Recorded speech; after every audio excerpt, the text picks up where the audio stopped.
welcome back to Career Sisterhood. This is where sisters hang out and talk about our careers.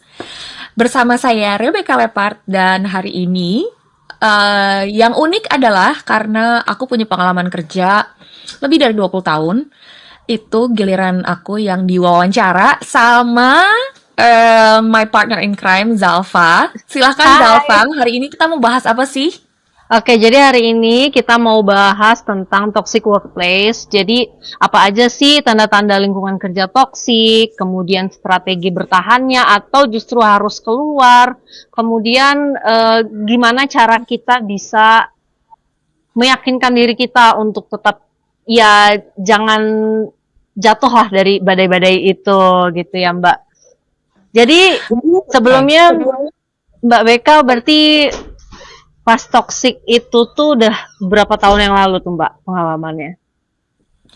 Well, jadi in general, selama kita kerja itu kan selalu ada entah workplace-nya yang toxic, entah satu orang kolega yang toxic, atau ada satu bos. Ya pasti itu ada lah di setiap aku kerja dari zaman aku magang dulu itu, bahkan ya, aku kan kerja di sebuah majalah di Indonesia. Zaman aku magang aja ada yang toksik dalam arti beliau mau ambil cuti, tapi instead of dia selesaiin dulu kerjaan dia sebelum cuti, ini dia malah handover ke seorang anak magang yang adalah aku. Padahal beliau Iya, padahal beliau levelnya udah senior gitu. Jadilah aku kan anak magang yang pembangkang ya. Udah tahu dari zaman itu, dari zaman aku umur 21 pun udah paham gitu bahwa this is not normal gitu. Jadi yang aku kerjakan waktu itu adalah aku gangguin. Aku telepon-teleponin seniorku. Gimana? Gangguin, lagi liburan diteleponin gitu. Iya. Untuk nanyain kerjaannya. Padahal Mbak udah tahu ya. Padahal Mbak udah tahu ya ini kerjaannya soal apa gitu. Terus gimana responnya dia? She sounded very very annoyed. Which means ya tujuanku berhasil. Tapi ya kerjaan sih tetap beres. Cuman aku nggak mau aja kok enak banget gitu, nggak tanggung jawab, terus lempar tanggung jawab ke junior yang paling junior. Meaning itu kan sebetulnya kalau misalnya si juniornya nggak perform, itu kan dia jadi harus 2 kali kerja juga gitu loh. Nah, sebenarnya karena apa ya? Karena si bosnya ini nggak bertanggung jawab, tapi at the same time aku juga nggak mau majalah. Kalau kerja majalah itu kan deadline-nya udah pasti harus naik cetak kan. Aku Iya juga betul, nggak mau mepet gitu juga ya Mbak. Yes, jadi aku nggak mau menyabotase si majalahnya itu sendiri, kualitas majalahnya. Jadi aku kerjain dengan benar, tapi pasif agresifnya aku adalah aku telepon-teleponin bosnya. Nah, Benar-benar. jadi apa namanya gitulah. Ada namanya kita kalau kita masih posisinya di bawah banget entry level gitu ya, we cannot do anything much untuk mengubah toxic culture. Tapi daripada kita terbawa arus atau kita jadi korban terus-menerus, ya aku tuh bentuk rebellious aku tuh adalah kayak gitu. Jadi untuk kayak semacam menyikut beliau yang kamu tuh nggak bisa main tinggalin aja gitu. Kamu tetap harus at least kamu kasih guidance gitu, meskipun dari jauh kamu lagi liburan, untuk make sure kerjaan itu tetap kualitasnya terjaga gitu. Oke, jadi kan ini pengalamannya Mbak sebagai anak magang nih. Pernah nggak dapet perilaku toksik ketika Mbak udah jadi bos gitu dari bawahan Mbak sendiri gitu? Pernah nggak nih? Oh, pernah nggak ya? Mungkin ada 1-2 hal, nggak nyampe toksik sih, tapi memang kita kadang-kadang orang generasi boomer atau Gen X itu ngatain milenial malas kerja, terus nanti yang milenial ngatain Gen Z ini malas kerja, dan seterusnya Iya, gitu ya. mm-mm. Selalu begitu tiap generasi. Tapi ada memang, aku nggak bisa pungkirin, beberapa Gen Z yang kelihatan banget dia nggak mau susah gitu. Jadi Hmm. mikirnya meskipun gue anak magang, tapi gue harus pekerjaan gue tuh harus pekerjaan-pekerjaan yang high intelligence. Maksudnya jadi nggak mau ngerjain hal-hal yang remeh gitu. Oh, Eh, begitu. yes, jadi menurut aku sih ya it's probably not toxic but entitlement I think. Jadi apa kasarnya gitu ya. Hmm. Memang aku nggak setuju yang namanya anak magang tuh di apa kerjaannya kayak OB gitu ya, disuruh disuruh bikin Bikin kopi. Itu kopi, juga aku nggak setuju. fotokopi gitu ya. Heeh, fotokopi, terus apa namanya beliin jajan, beliin tajil buat Lebih seniornya random. Bener-bener. banget gitu. Nah, itu juga aku nggak setuju. Tapi ada kerjaan-kerjaan yang memang sifatnya dalam tanda petik remeh, tapi ya you still need to do it gitu. Contohnya misalnya kamu kerja di marketing, kamu anak magang dan tugas kamu adalah ngebales-balesin komen gitu ya. Mm-mm. Kesannya remeh ya, kesannya itu bukan pekerjaan yang high intelligence gitu. Iya. Tapi at the same time, kalau bagi aku disuruh ngerjain ngebales-bales komen, itu akan aku lihat itu sebagai that's my market research.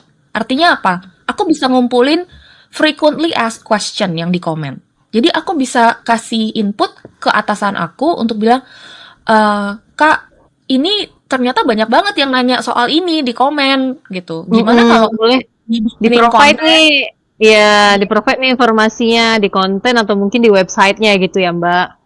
Yes, jadi Betul, kan betul. ya apa make something yang tanda petik remeh malah menjadi sebuah insight gitu. Wah, ini Disitulah keren sih. ya kan, disitulah seniormu akan ngelihat oh nih anak ada otaknya juga nih gitu. Barulah nanti dari situ pasti akan dipercayakan untuk ya job lainnya gitu kan. Bahkan mungkin Yes, diangkat jadi karyawan tetap stop. nantinya, staff gitu. Yes. Iya, ya. Jadi Mbak itu lebih sering ketemu bos yang toksik atau rekan yang toksik? Dan mana nih yang sebenarnya lebih susah di-handle menurut Mbak? Oh, udah pasti yang bos yang toksik tuh lebih susah. Karena artinya kan pilihan kita cuma satu. Entah kita lapor ke HRD gitu ya, Mm-mm. atau kita lapor ke bosnya lagi gitu. Raja terakhir gitu kalau main Wajah game. terakhir. Iya, betul betul. Nah, tapi aku karena puji Tuhan aku tuh udah nyampe posisi di korporat dulu di mana kalau di atasnya bos aku itu udah pemilik gitu. Hmm. Dan yang namanya pemilik kan kita aja nggak tahu mereka ada di negara mana, lagi ada urusan apa gitu. Dan aku kayaknya ngerasa nggak pantas banget untuk gangguin sampai udah level pemegang saham gitu kan ya. Mm-mm, Nah, mm-mm. jadi dan kalau kita lapor ke HRD, jatuhnya cuman ya curhat karena unless it's something yang ilegal kayak misalnya ada sexual harassment, Mm-mm, itu betul. ya HRD juga nggak bisa ngapa-ngapain selain paling apa ya kayak nyindir-nyindir halus gitu ke si bos gitu. Karena kan ya at the end si bos ini ya bosnya HRD-nya juga gitu. Itu yang Iya benar ya. karena kan dia kepalanya semuanya gitu nih. Terus kita mau mengadu pada siapa gitu. Nah, itu aku ngalamin salah satu ketoksikannya adalah misalnya eh nih hal spesifik nih. Aku waktu itu menang award, social media award dari HQ dari headquarter global. Hmm. Dan seharusnya aku nerima award itu aku diterbangkan nih ke Shanghai dari Jakarta waktu itu.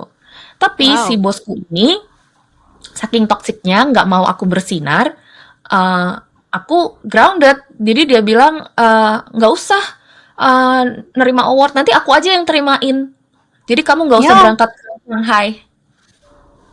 ini masih di field yang sama kah dengan yang tadi itu atau beda? Sama. Jadi ini bos yang sama yang kalau aku mau ngadu ke atasan ya artinya ngadu ke owner gitu. Eh, dan em, aku inget banget, eh, aku nih bukan perempuan cengeng gitu ya. Ini sampai aku mau nangis di kantor tuh ya gara-gara ini. Kayak yang, wow, ketika kita kan mikirnya, oke lah, bos toxic tapi kita tunjukin kita perform gitu kan. Mm-mm. Ini justru udah perform sampai dapat award dari kantor global, Bener. masih dibully juga Masih gitu. diisengin juga sama si bosnya ini ya. Yes, Kacau. gitu. Oke. Jadi apa namanya? Pada saat itu ya bener-bener gak bisa ngapa-ngapain gitu. Cuman bisa sedih aja, selamat sedih. Tapi ya Loh, dalam hati yang beliau tidak bisa curi dari aku adalah prestasiku itu nggak bisa dibohongin gitu. Memang aku berprestasi, awardnya meskipun bukan aku yang ngambil gitu ya pialanya, tapi it's my achievement gitu. nah itu tuh. Jadi gimana nih kayak step by stepnya Mbak bisa akhirnya ya udah lupakan aja gitu. Bisa healing lah dari Uh, toxic toxic behavior itu. Gimana tuh step by stepnya untuk teman-teman kita mungkin nih. yes. Kalau waktu itu sebenarnya yang akhirnya menghibur aku adalah my team. Jadi di saat yang sama aku punya toxic boss, di saat itu juga aku punya tim yang solid banget. Hmm.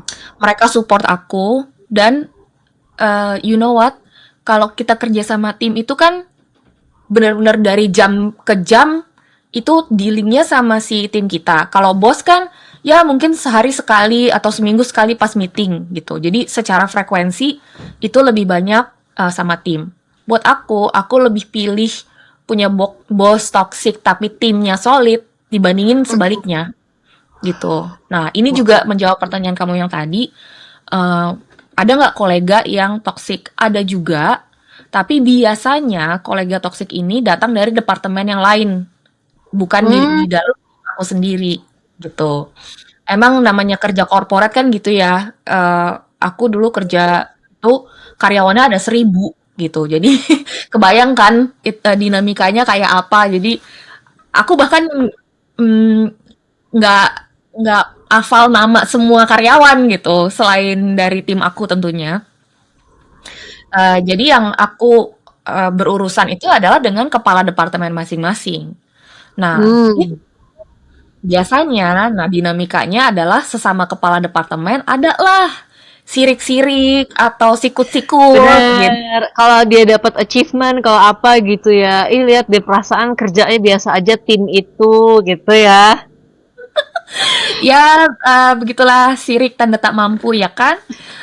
Tapi Gitu. kadang-kadang lucunya gini, departemen beliau nih, this specific person, departemen beliau tuh lumayan berprestasi.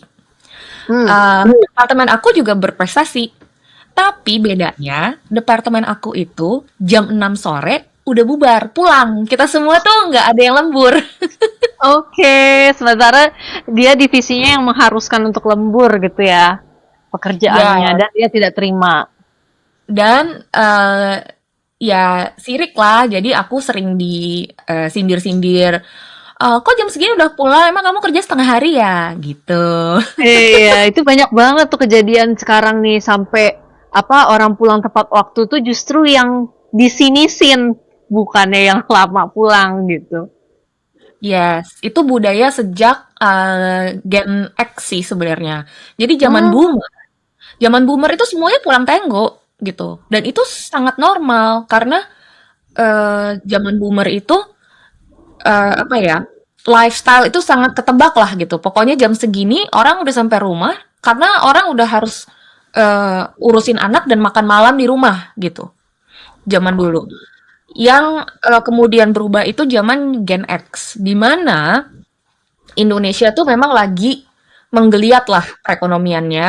Jadi banyak eh, tuntutan, banyak tantangan yang kemudian em, instead of dilihat sebagai challenge untuk streamlining gitu ya, gimana cara kerja lebih produktif, lebih efektif, malah Mhm. dijadikan em, apa namanya? Dijadikan kompetisi siapa yang bisa kerja paling lama. eh jadi Paling kompetisi berdedikasi gitu ya. lah, jadi kompetisinya di stamina, loyalitas gitu. Padahal sebetulnya makin banyak kerjaan, ya tantangan kita sebagai kepala departemen gitu ya atau sebagai manajer itu justru gimana ngakalinnya biar load kerja yang sama, outputnya tetap sama, tapi durasi kerjanya nggak tambah panjang gitu. Nah itu yang Gen X sayangnya kurang bisa tuh di situ. Barulah kemudian, nah generasi milenial, generasi aku, itu ya campur kita jadinya. Jadi ada yang eh, ngikutin arus, eh, ya kalau bos gue Gen X dan bos gue lembur, ya gue juga Ikut eh, lembur gitu. karena rasanya tuh kayak malu hati, bos masih di kantornya, terus kita udah bawa-bawa tas pulang gitu. Betul. Gitu. Nah, itu em, lagi-lagi karena aku memang kepribadiannya cukup rebellious ya. Jadi aku sangat-sangat pede untuk ngelewatin bosku dan pamit untuk untuk pulang gitu.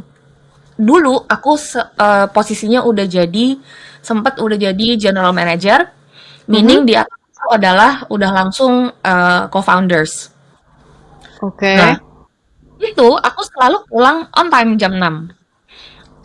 Dan itu aku dipanggil sama CEO co-foundernya. Rebecca, Mhm. kamu kan udah yang paling senior di sini. Kamu nggak boleh dong pulang tenggo. Loh, Terus Mbak jawab gimana? terus aku tanya kenapa gitu. Ya kan kamu artinya memberikan contoh buruk bagi teman-teman. Padahal ini pekerjaan sudah selesai semua ya. Maksudnya yang urgent-urgent, yang sesuai deadline lah, semua udah selesai hari itu kan. Gitu. Tapi harus Iya, ditahan begitu ya pulangnya. yes, sampai sampai dipanggil gitu kan. Cuman urusan bahwa aku pulangnya tenggo. Terus aku mikir, wow, toxic banget kerja untuk co-founder yang menilai kinerja aku dari seberapa lama aku hangout di kantor gitu. Betul, Ya, betul. dan itulah maksudnya aku tuh bukan tipe yang aku kalau sama rekan kerja aku seneng banget nongkrong ngerumpi makan siang bareng dan sebagainya. Tapi em, aku bukan tipe yang abis pulang kerja kita karaokean yuk atau abis pulang kerja kita apa dulu yuk Iya. gitu. Itu that's not me karena aku tahu diri lah. Aku tuh tipe yang nggak bisa begadang, nggak bisa yang kayak dugem-dugem gitu nggak bisa. Plus aku udah punya anak kecil. Jadi ya sebisa mungkin aku pulanglah ke rumah gitu, ngelihat anak dulu gitu sebelum mereka pada tidur. Betul, Gitulah. betul. Jadi, nah, tapi kan kayaknya kalau di posisi dimana kita harus menjelaskan hal itu ke bos, kayak, bos kan gue punya anak kecil gitu. Buat Mhm. aku, itu tuh udah, eh, itu bukan seharusnya kita membela diri seperti itu, karena justru harus dibalik gitu. Justru bosnya yang harus mengerti, oh dia kan punya anak, gitu. Hmm. Ya, karena Gitu. posisinya pasti sudah tahu di awal ya kalau ini punya anak. Gak mungkin dong kita kita yang memalsukan gitu. Enggak, saya masih gadis gitu. Ya gitulah. Ya, betul, Tapi betul, betul. unfortunately memang jadinya yang namanya toxic workplace atau toxic culture di level inilah level society ya, bukan individual per company. Memang Mhm. society itu juga lumayan toxic dalam arti gini, kalau kita mau ngelamar kerjaan, terus Mhm. si calon bos tahu bahwa kita punya anak kecil, itu malah kadang-kadang jadi batu sandungan gitu. Malah jadi yang kayak nggak, jangan hire dia deh, dia punya anak kecil di Iya, rumah, anak. dia Betul. sering sakit, sering izin ngantar anak sekolah dan sebagainya. Nah, itu adalah toxic society yang kayak gitu gitu. Nah, Mm-mm. itu yang selalu jadi concern aku karena um, gimana ya, perempuan itu diharapkan untuk melahirkan generasi selanjutnya. Tapi Mhm. kalau kita melahirkan dan mengurus dan mendidik generasi selanjutnya, kita malah kena penalti gitu. Penalti Kita dalam arti? dalam arti kita terancam nggak dapat kerjaan, Oh iya. kita terancam nggak dapat promosi, terus kita karirnya ya gitu-gitu aja. Berapa banyak coba teman-teman mungkin pendengar hari ini yang harus resign dari pekerjaannya karena harus ngurus rumah gitu. Betul, Nah, ngurus rumah, ngurus anak, ya kewajiban-kewajiban tersebut lah. yes, itulah kenapa aku sangat pro dengan yang namanya remote working. Itu adalah itu menurut aku jalan tengah ya atau jembatan di mana eh, kan biasanya umumnya memang perempuan yang kebagian tugas untuk ngurusin keluarga gitu kan. Nah, tapi Betul. at the same time perempuan-perempuan yang pintar-pintar ini ya sayang banget talentanya gitu. Dan at the same time apa namanya, dunia kerja itu sangat membutuhkan talenta perempuan yang kita nggak bisa pungkiri ada feminine energy yang diperlukan di dunia kerja yang Mm-mm. karyawan laki belum tuh bisa menyamai gitu loh. Jadi Betul, betul. sebenarnya dunia kerja atau industri ya itu juga butuh perempuan gitu loh, bukan bukan karena kita ngasih kerjaan ke perempuan karena kasihan, bukan, karena kita juga butuh perempuan gitu di dalam Iya. industri ini Ya, gitu. minimal kayak baju-baju fashion perempuan pastinya kan yang jadi model perempuan, yang jadi content creator juga pasti perempuan gitu kan. Gimana kalau misalnya tidak memberikan kesempatan kepada para ibu-ibu ini gitu? Karena nggak selalu yang hanya yang gadis kan yang bisa gitu. Yes, gitu. Itu juga kebanyakan hal yang ditanya di konten aku adalah umur. Nah, that's another toxic society. Itu Mhm. perempuan itu kayak ada masa kadaluarsanya gitu. Betul, betul. Mohon Kalau udah maaf di nih, atas kita tiga bukan puluh itu susah cari kerjanya kayak gitu-gitu ya, Mbak. betul, karena dianggap dan aku mengalaminya juga bukan mengalami didiskriminasi secara umur, tapi mengalami ketidakpercayaan diri sendiri gitu. Dulu Mhm. waktu aku pertama kali pindah ke Inggris itu aku umurnya udah 37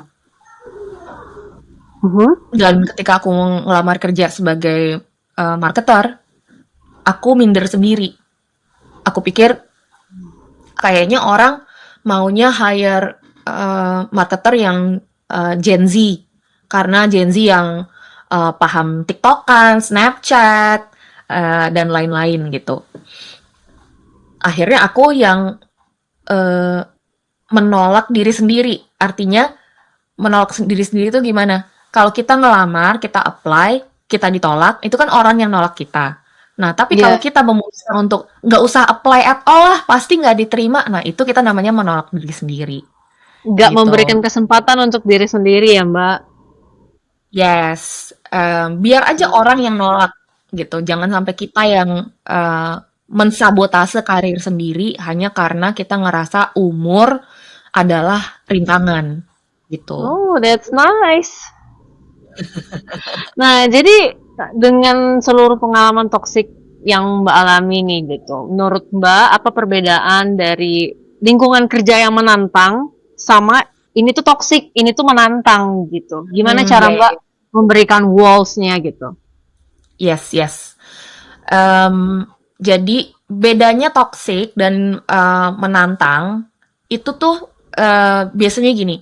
Kalau menantang itu akan menantang intelijensi kita, gitu. Hmm. Artinya ini sulit karena kita harus upskill, karena kita harus belajar lebih banyak, karena kita harus jam terbangnya lebih panjang untuk bisa ngerjain kerjaan tersebut dengan lancar.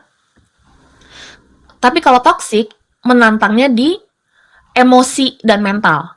Itu bedanya, gitu. Kalau challenging, ya itu wajar dan malah perlu gitu. Aku seneng banget kalau dapat kerjaan yang challenging karena artinya aku bisa auto upskill gitu. Betul. Dipaksa upskill gitu. Jadi misalnya aku punya klien yang pakai aplikasi apa gitu ya, yang menantang karena ini aplikasi harus gue taklukkan nih berarti kan. Jadi aku harus Hmm, lihat tutorialnya, harus trial and error, harus jambak-jambak rambut karena frustasi. Ini kok nggak bisa-bisa gitu. Nah, ya. tapi kalau aku jambak-jambak rambut karena kliennya itu toxic, jadi contohnya eh, mungkin hal yang sama gitu ya, pakai aplikasi yang dipilih oleh klien.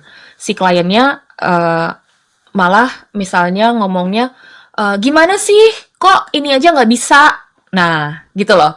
Jadi, Mm-mm, mm-mm. itu kan menyerangnya ke mental dan emosi, gitu. Padahal, ya di saat yang sama, bukannya kita nggak nyoba nih, gitu. Nah, kalau, yang terserang adalah mental atau emosi kamu, itu toxic. Tapi kalau yang diserang adalah intelijensi kamu, which itu adalah sesuatu yang bagus gitu ya. Ibaratnya kalau kita olahraga, lari 100 meter eh, nggak ngos-ngosan. Ya udah, abis itu sama coachnya, oke, lari 200 meter gitu. Pasti ya lebih ngos-ngosan kan. Nah, Ya, benar. itu sama sekali nggak toxic, itu malah challenging dan itu bagus untuk kekuatan otot kita. Tapi kalau si coachnya bilang, halah lu bego banget, lari aja kayak begini. Nah, itu Iya, beda. itu kan nyerang mental banget ya kalau kayak gitu. Rasanya pengen udah deh, mendingan gak usah jadi pelari aja gitu ya. Ya, mendingan gue nongkrong duduk-duduk selonjor aja. Iya bener.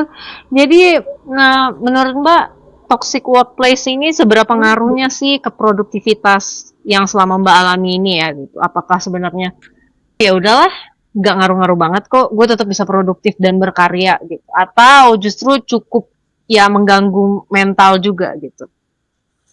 Kalau dari segi kinerja, eh ya puji Tuhan aku masih bisa handle gitu. Jadi outputnya aku masih submit ya tetap dalam deadline, tetap kerja. Tapi yang aku perhatikan nih ya, itu kalau mentalku udah keserang, biasanya fisiknya langsung roboh gitu. Hmm. Jadi begitu aku udah nggak tahan, biasanya aku akan sering jatuh sakit atau ya terutama itu sih sering jatuh sakitnya itu. Jadi kalau aku udah eh, refleksi ke belakang, kok 3 bulan ke belakang gue minimal seminggu sekali izin sakit, entah vertigo, entah apa gitu ya.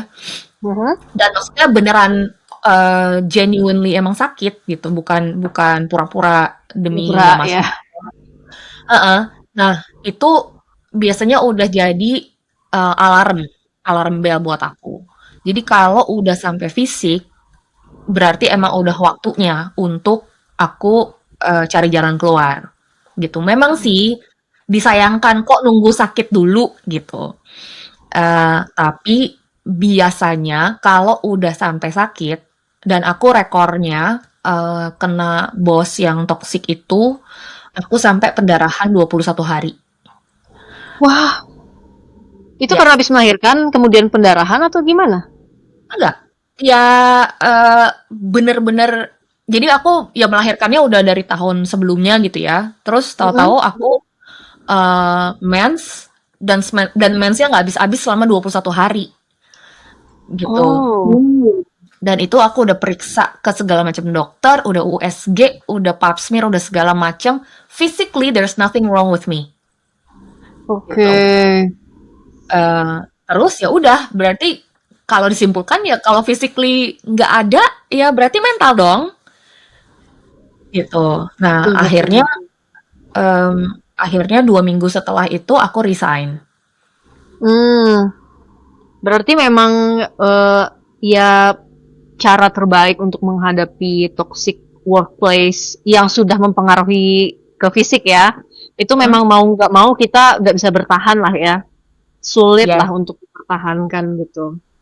ya, Oke. kayak aku bilang tadi, apa, mental health itu mahal, apalagi ketika udah nyampe ke physical health.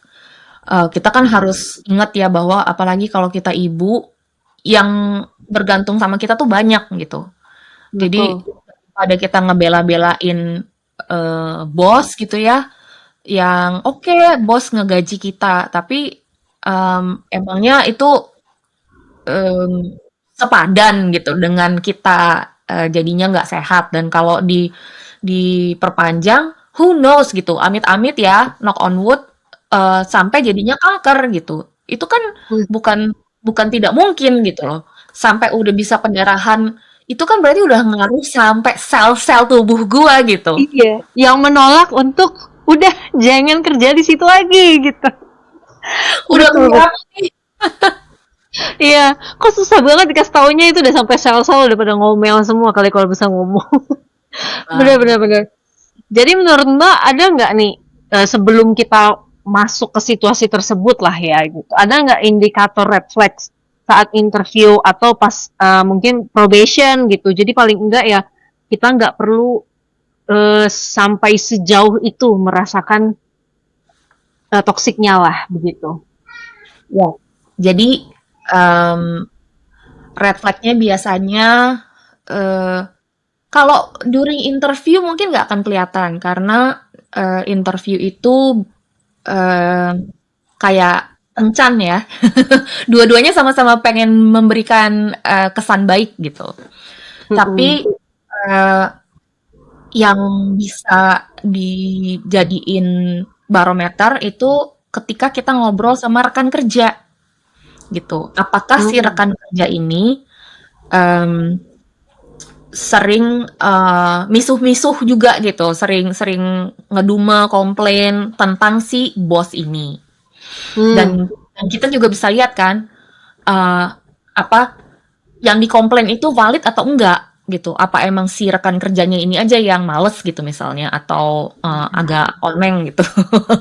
Nah, Ya. tapi kalau kita lihat, kalau dari judgement kita sendiri, kayaknya harusnya nggak gini deh, gitu. Jadi kitanya udah bisa membaui, "Ini kayaknya bau-baunya nggak enak nih." Itu apa namanya, dan bisa kita tes juga gitu. Coba kita mmm, apa namanya, kadang-kadang karena toksiknya tuh beda-beda ya. Ada toxic boss yang mementingkan anak buahnya harus lembur. Itu kan dari boundaries, time boundaries. Ada juga tipe bos yang toxic itu load kerja nggak habis-habis gitu. Hmm. Ada lagi bos yang toksiknya personal gitu, misalnya ngegodain, itu kan bisa juga tuh harassment. Ada juga bos yang toksiknya itu adalah dia mencuri kredit, meaning di depan klien atau di depan big boss itu dia klaim itu kerjaan dia padahal itu kerjaan kamu gitu. Oh. Nah, jadi itu uh, kita handle-nya ya based on genre toxicity-nya itu gitu. Iya Kalau benar. kalau genre yang uh, Bisa kita personal, toleransi lah ya gitu. kalau yang personal mungkin kita bisa bawa ke HRD gitu atau kita bilang kita yang cut off gitu ya. Sorry Pak, Hmm. saya udah nikah gitu misalnya. Betul, betul. Terus kalau toxic yang nggak kenal boundary waktu gitu ya, karena aku punya sahabat, beliau nih lagi operasi. Mhm. Di WhatsApp sama bosnya. Besok masuk kan? Ternyata, ternyata di TikTok TikTok itu beneran ya terjadi ke orang Nyata yang di banget. IGD sambil buka laptop gitu. Hmm. Ya Nah, ini tuh ampun. eh, operasi loh levelnya gitu loh. Iya, Bukan operasi. cuman demam panas dingin gitu. Bukannya Betul. semoga lekas sembuh gitu. Ini ya besok masuk ya. Horor banget, horor-horor. Itu, nah yang kayak gitu-gitu, mm, apa namanya, eh, harus kita yang berani.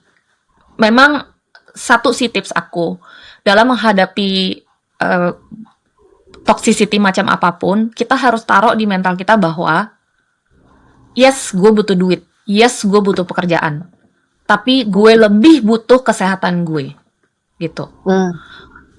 Em, jadi bolehlah dengan agak sedikit sombong, kasarnya gitu ya, ketika kita memberi batasan ke atasan yang toksik atau ke kolega yang toksik, itu di kepala kita, taruh di kepala kita bahwa nggak, gue lebih butuh kesehatan gue daripada gaji, gitu. Mhm.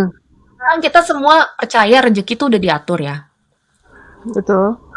Jadi kalaupun rezekinya nggak dapat lewat dia, akan dapat lewat yang lain kok, gitu.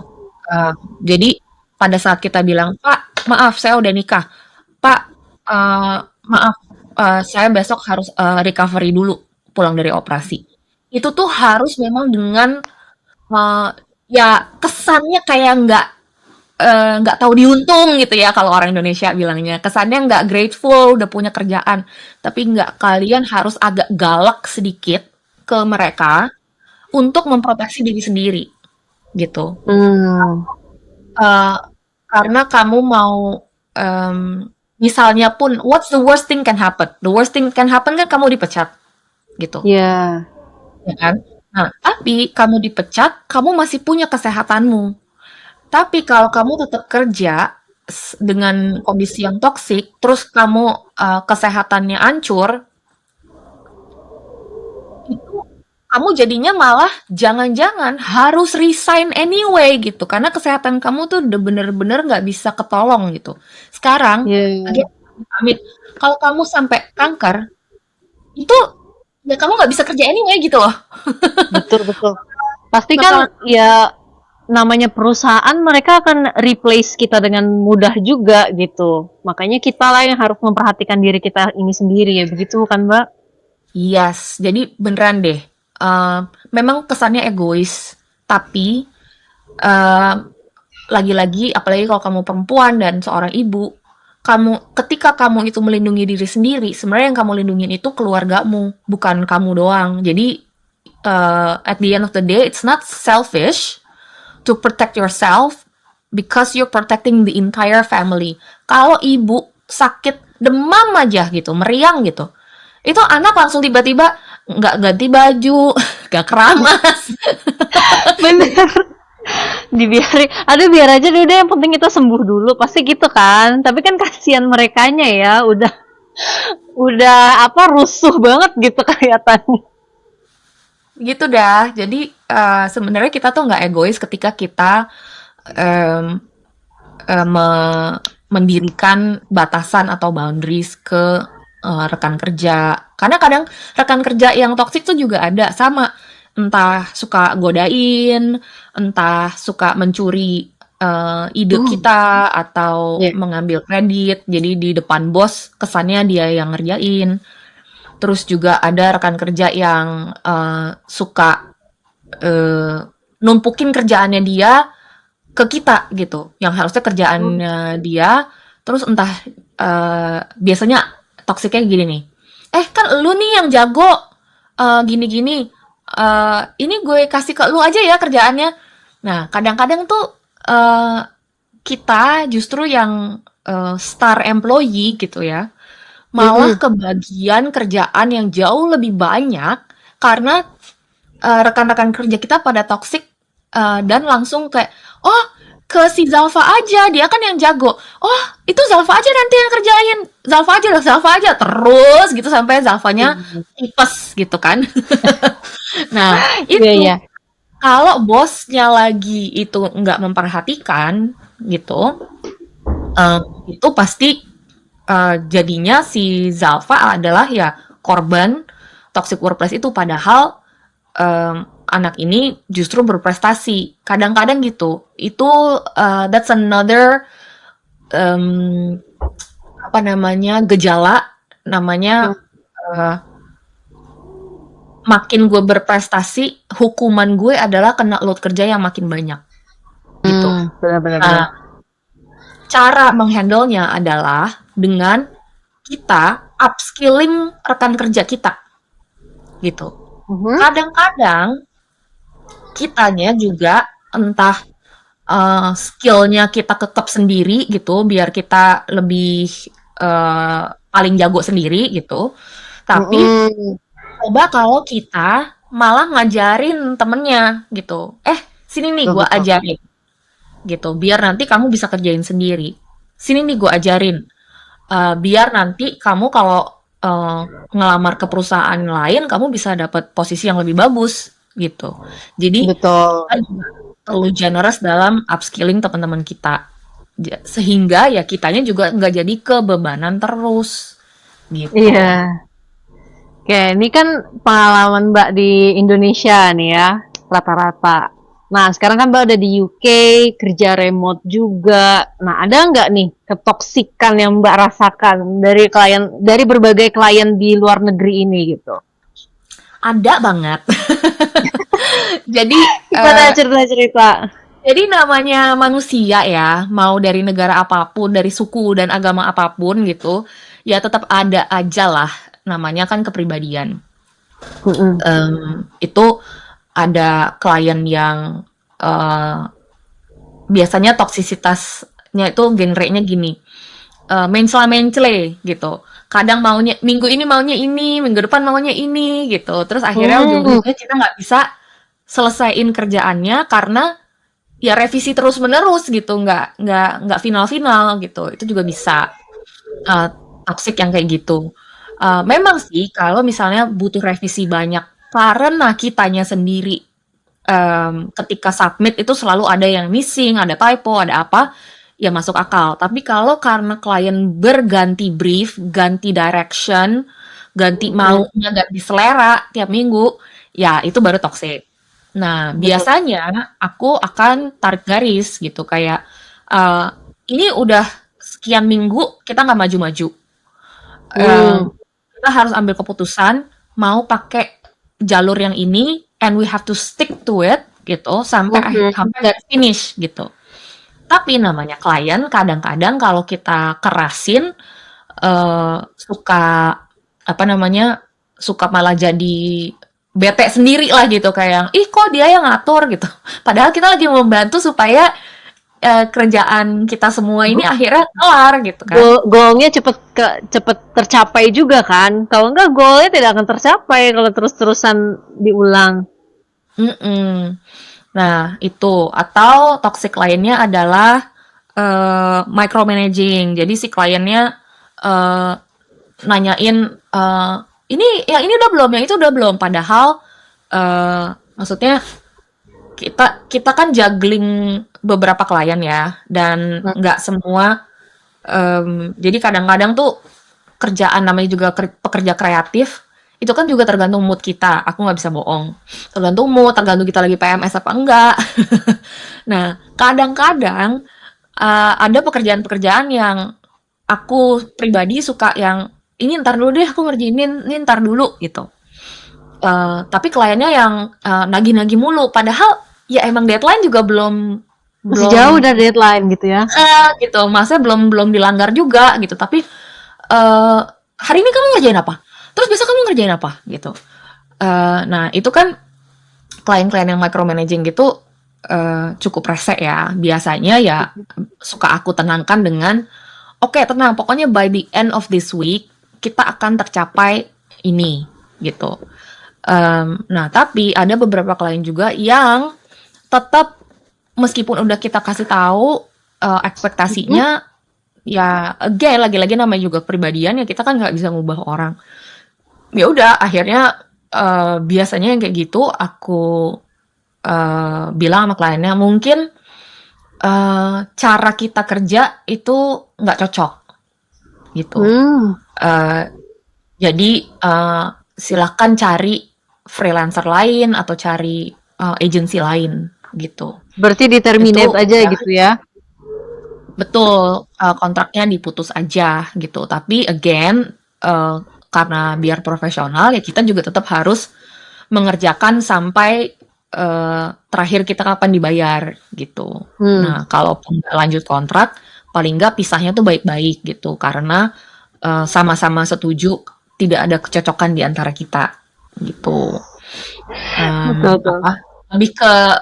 Lebih ke style, working style aja lah gitu.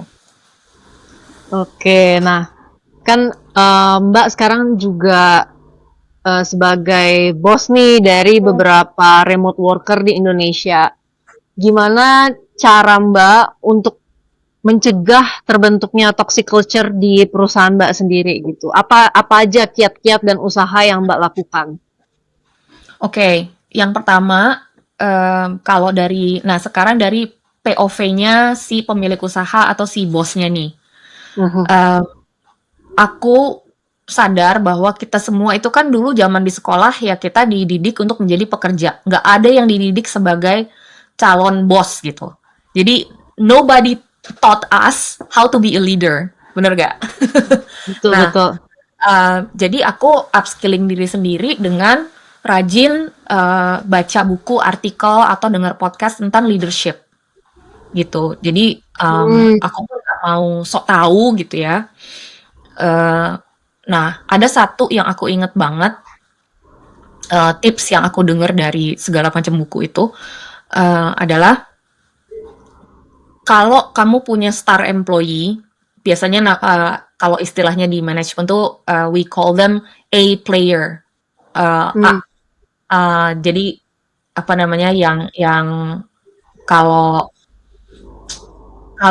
di olahraga tim gitu ya, tim basket, tim bola gitu, itu kan biasanya ada yang line up, MVP-nya.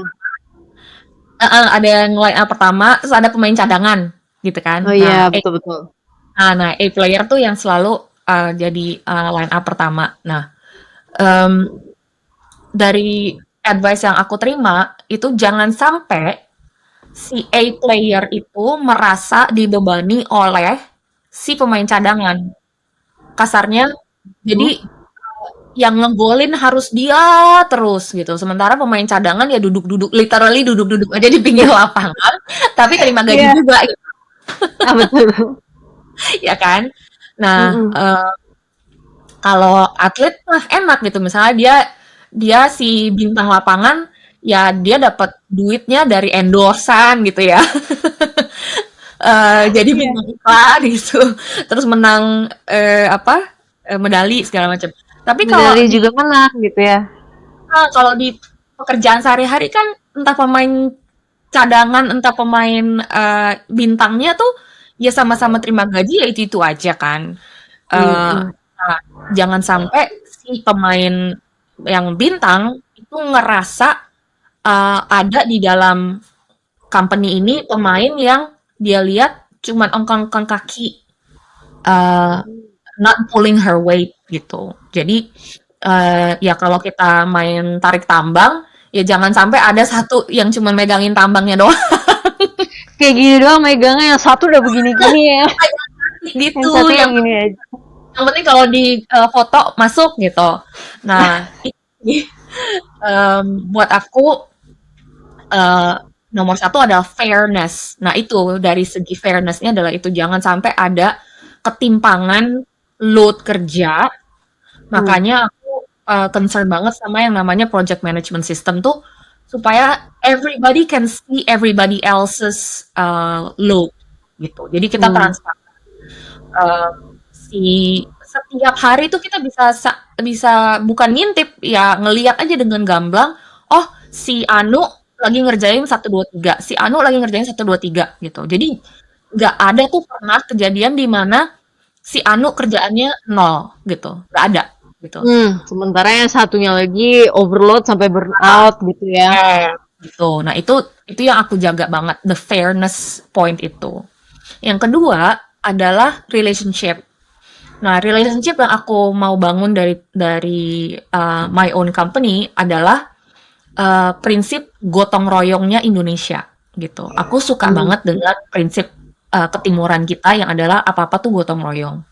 Meaning kalau ada satu yang lagi lemah gitu ya, lagi nggak enak badan, lagi ada konflik pribadi gitu ya, namanya juga hidup kan, itu temennya akan backup gitu, akan apa ringan sama dijinjing, berat sama dipikul gitu kan. Itu yang aku suka banget dari prinsip Indonesia yang aku terapkan, meskipun kita karirnya global, tapi aku pakai kearifan Indonesia yang gotong royong. Kenapa? Karena kalau prinsipnya di negara Barat itu ya Mhm. lulu gue gitu. Jadi Bahkan di pekerjaan ya?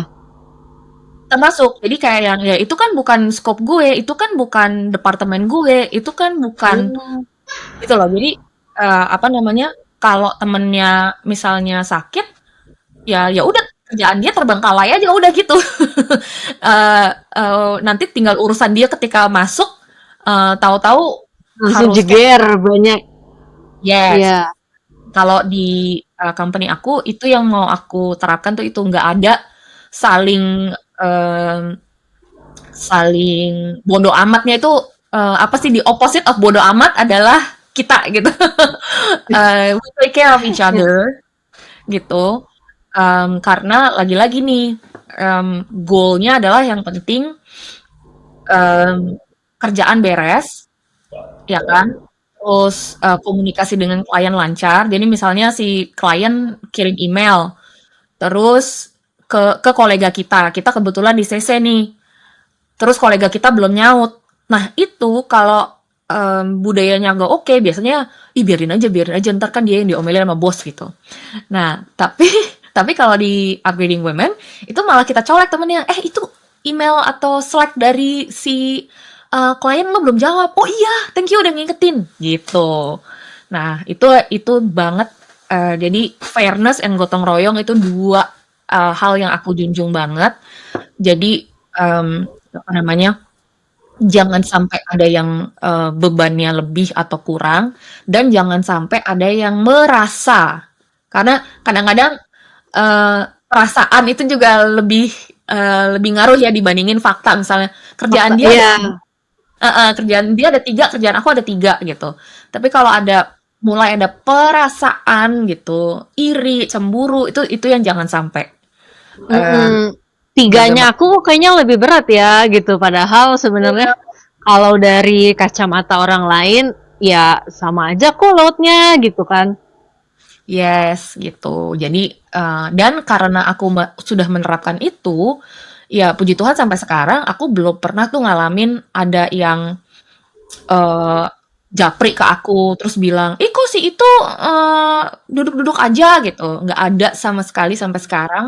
Kalaupun ada konflik di antara rekan kerja, itu biasanya karena konflik eh, apa namanya pace mungkin ya. Jadi kayak eh, ini gue kecepatan kerjanya 100 km per jam gitu. Terus temennya ini cuma 60 km per jam gitu. Nah, itu pun sangat bisa diakali dengan ya project management itu tadi gitu. Hmm, Gimana caranya biarpun pace-nya beda, tapi nyampe di garis finishnya nggak telat gitu. nggak telat. Betul betul betul. Oke, jadi pertanyaan terakhir nih Mbak. Apa pesan paling penting buat mereka yang merasa stuck di toxic workplace tapi belum siap resign, mungkin belum ada tabungan atau segala macem lah gitu. Nah, saran aku adalah quiet quitting. Artinya kita udah disengage dulu sama si company yang kita mau resign ini. Artinya ya kita nongol-nongol kerja-kerja gitu, tapi sisa energinya yang selama ini kamu pakai untuk memuaskan bos, memuaskan siapalah yang toxic itu, sisa energinya kamu pakai untuk kamu upskilling. Hmm, Jadi misalnya kamu kerja uh, harusnya misalnya dari jam 9 sampai jam 5. Terus kamu harus lembur demi kelihatan sibuk gitu ya. Itu ya mhm, udah, kamu lembur aja kamu di kantor aja gitu. Tapi kalau emang bisa kamu colong-colong sambil kamu ikutan kursus atau kamu sambil baca buku kek, sambil apa gitu. Tapi badannya di kantor, do it. mhm. Karena itu masih hak kamu kok. Karena kewajiban kamu 6 jam 9 sampai jam 5 itu udah kamu penuhi. Mau jam 5 sampai jam 9 malam itu kamu sebenarnya ikutan kursus atau baca buku, itu kan sebenarnya hak kamu gitu. Eh, Betul, betul. nah, jadi itu yang aku bilang dengan quiet quitting itu adalah berhenti diam-diam. Artinya nyawa dalam tanda petik ya, nyawa kamu tuh udah mulai fokus ke your own future gitu. Dengan kamu upskilling, pilihannya entah kamu bisa dapat kerja sambilan atau kamu malah bisa ganti industri completely Hmm, gitu. Karena mungkin juga yang toksik adalah industrinya gitu. Itu kan bisa jadi banget kan. Terus apa namanya? Kamu juga kalau emang industrinya toxic, ya kamu misalnya kerja di agency, kamu pindah ke agency lain, ya nanti akan toxic juga gitu maksudku. Jadi daripada betul. Daripada ya ngulang terus keluar, ya gitu. nah gitu. Jadi makanya kuncinya adalah upskilling sih. Dulu aku itu awalnya jurnalis, guys, bukan Hmm? marketer.